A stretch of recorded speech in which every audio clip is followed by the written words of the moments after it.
أعوذ بالله من الشيطان الرجيم. بسم الله الرحمن الرحيم.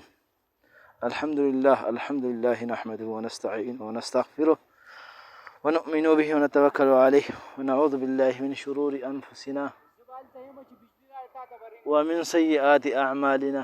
من يهده الله فلا مضل له ومن يضلله فلا هادي له ونشهد أن لا إله إلا الله وأشهد أن محمدا عبده ورسوله. اما بعد فاعوذ بالله من الشیطان الرجیم. بسم الله الرحمن الرحیم. په دې بل ویډیو کې ګرانو کتونکو موږ تاسو ته حاضر یو او دا نننۍ موضوع چې ده نو دا د کتاب الله موضوع ده. کتاب الله د الله دا کلام چې کوم دی قرآن مجید یا فرقان الحمید.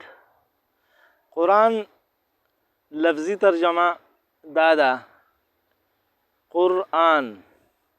دا قرأنا وته دی، قرأ ویلو ته ویل کېږي. کوم کتاب چې زیات ویل کېږي هغه ته قرآن وایي. نو دا الله پاک په محمد صلی الله علیه وسلم باندې نازل کړی دی او الله پاک موږ ته د دې صحابه کرامو په ترو باندې او بیا د تبع تابعینو په ترو باندې داسې راغلی دی. نو دا موږ ته را رسولی او دا کتاب په ډېرو قربانیانو باندې موږ ته را رسېدلی دی. داسې نه ده چې چا هسې په دغه کې ښودی دی موږ ته را رسېدلی دی. نه، دا کتاب چې دی دا ډېر اهم کتاب دی او په دې کې ټول دین دی. په دې کتاب کې دین مطلب د الله احکامات دي پکې.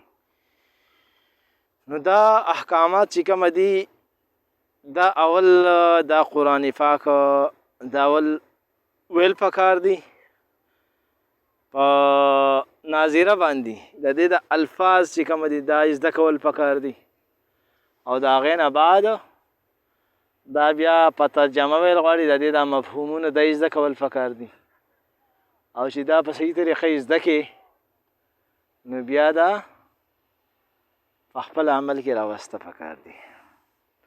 دا قرآن الکریم چې کومه دی دا د عمل کتاب دی.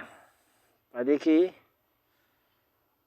داسې احکامات دي ټول چې هغې باندې به عمل کوي. یعنی داسې الله پاک په قرآن کې فرمایي چې ذلک الکتاب، دا کتاب چې دی لا ریب فیه، هیڅ شک نشته په دې کې.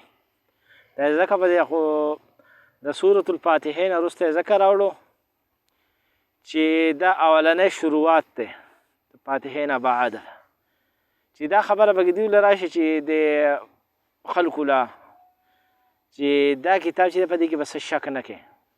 نو په دې کې د شک څه ګنجایش نشته. نو په دې کې شک چې څوک کوي نو مسلمان نه دی. چې مسلمان نه دی نو بیا هغه غیر مسلم دی. نو دا قرآن چې اول سړی زده کړي او بیا پرې عمل وکړي نو د هغې دپاره ډېر اوچت مقامات دي.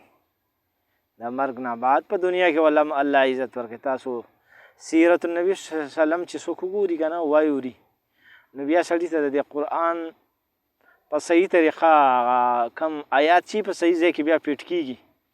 خو چې یو سړي سیرت نه وي اورېده د نبي صلی الله علیه وسلم نو بیا هغه پکې د خپل ځانه ترجمې کوي او د خپل ځانه دغه کوي سوچونه پکې کوي نو هغه بیا بل طرف ته لاړ شي که نه.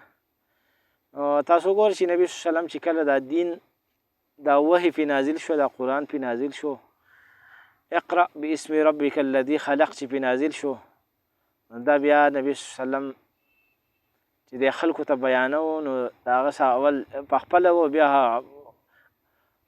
خدیجه رضی الله عنها د هغې بیبي و هغې پې ایمان راوړو. بیا پې حضرت ابوبکر رضی الله عنه هغې پې راوړو، علي رضی الله عنه هغې پې راوړو، زید رضی الله عنه هغې پې راوړو. بیا دا څو کسانو اول نبي صلی الله علیه وسلم په خپله سوچ دې خبرې ته پکار دی که نه. یوازې دا اورېده نه چې سړی واوري او بس بیا په دې هسې خبرې اترې کوي. په دې باندې سوچ پکار ده چې دا اول لږ کسانو او د هغې نه بعد چې کله دغه وشو دا دین نبی صلی الله علیه وسلم الله چې ورته ووایي چې دا دین ورسته خوروه، کسانو ته دعوت ورکوه، دا بیا 2 شو، بیا 3 شو، بیا 4 شو، بیا 5 شو، داسې بیا 60 شو، بیا 50، بیا 80 داسې که نه، او بیا داسې پسې ځه مخې ته. نو دا کسانو چې دا دین په خپل عمل کې راوستو نو دا ټوله دنیا یې فتح کړه. او دا موږ چې نن مغلوب یو او غالب کېدی نه شو، نو وجه یې څه ده؟ وجه هم دقه ده، دا موږ چې ذلیله یو، دا موږ چې ذلیله یو، موږ دین پرېښی دی، دین اسلام صحیح، هغه صحیح طریقه هم پرېښی ده چې په خوله باندې لا اله الا الله وایو، خو په هغې باندې زموږ څه عمل نشته. نه څوک مونځ کوي، نه څوک روجې نیسي. وروره په دې پنجاب کې خو روجې د سره څوک نه نیسي، بس چېرته به په 100 کې 15-16 کسان یې هغه به نیسي، نور یې نه نیسي. ښه ښکاره هوټلې کولاوي، هغه کولاوي. نو دغه داسې که پکار ده چې دا دین یې زده کړي سړی او بیا په هغې باندې وروسته عمل وکړي، الله پاک په اجر موږ له راکړي. فی امان الله. السلام علیکم ورحمة الله وبرکاته.